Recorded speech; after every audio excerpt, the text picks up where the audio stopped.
স্কুলের শেষ পিরিয়ডে ড্রিল করাতেন সুধাদি।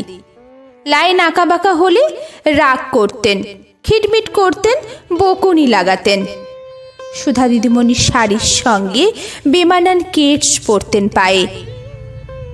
রাগী গম্ভীর মুখ, মোটা ফ্রেমের চশমা, খুব রাশভারী।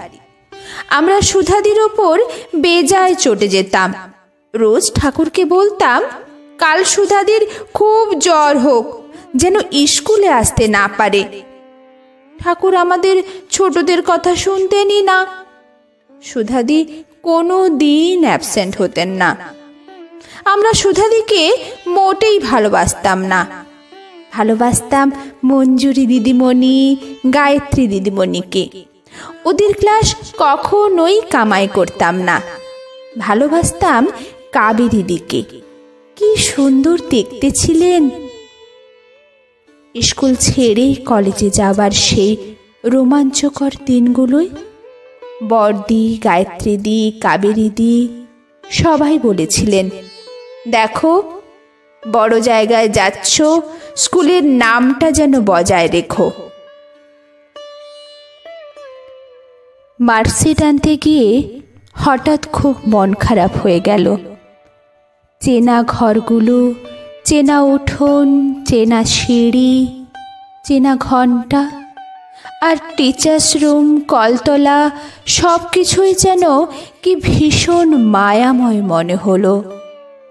স্কুলের মাঠের একপাশে সেই অশোক ফুলের গাছটা দেখে হঠাৎই কেমন চোখের পাতা ভিজে এলো। দিদিমণিদের সাহায্য করার জন্য রমলা মাসি বলে এক বয়স্ক মহিলা ছিলেন ওই স্কুলের সর্বকাজে বিশারদ। শেষ বেলায় সেই রমলা মাসিকে দেখেও কেমন যেন স্বজন হারানোর কষ্ট গুমড়ে উঠল বুকে। এতগুলো বছর, এতগুলো শীত, বর্ষা, গ্রীষ্ম, এতগুলো পরীক্ষা, ক্লাস, এত ঘটনা, বন্ধুদের সঙ্গে এত বন্ধুত্ব, এত ঝগড়া, সব যেন সিনেমার মতো হু হু করে মনে ভিড় করতে লাগলো। সত্যি সত্যি খুব কান্না এলো। স্কুলে আর আসতে হবে না ভাবলেই বুকটা খালি মনে হতে লাগলো। শেষ দিনে সুধাদিকে দেখেও মনটা ভারী হয়ে গেল। ভারী চশমার আড়ালে ক্ষীণ চোখ, পায়ে কেটস, সাধারণ শাড়ি। নিচু হয়ে প্রণাম করতে গেলাম সুধাদিকে। তখন বিকেল শেষ হচ্ছে। গোধূলির নরম আলো এসে পড়েছে সুধাদির কপালে। অন্যরকম দেখাচ্ছে সুধাদিকে। প্রণাম করতে না দিয়েই বুকে টেনে নিলে।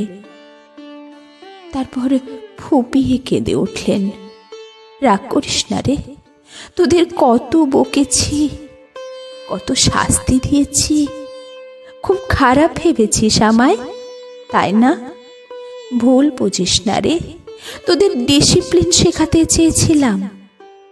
যদি শিখে থাকিস ভবিষ্যতে তোদেরই ভালো হবে।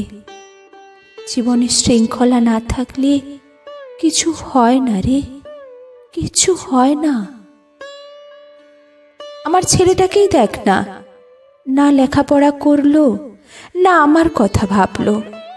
আমার কাছে যত কাল ছিল, চিৎকার চেঁচামেচি, কি অশান্তি। বাবা ছিল না তো, যেন সে সব দোষ আমার। আমার ওপর ওর যত হম্বিতম্বি। এখন তো আর আমার সঙ্গে থাকে না, বিয়ে করে চলে গেছে চুচুড়ায়। দেখ না, কদিন ধরে খুব বাতের ব্যথায় কষ্ট পাচ্ছি, রান্না বান্না করতে পারছি না। যাকগে, তোরা ভালো থাকিস, ডিসিপ্লিন বজায় রাখিস। হয়তো আমিও পারিনি, তাই। বাকি কথা সুধাদি আর বলতে পারলেন না। আমার গাল ভাসলো চোখের জলে। চোখ মুছে নিলাম।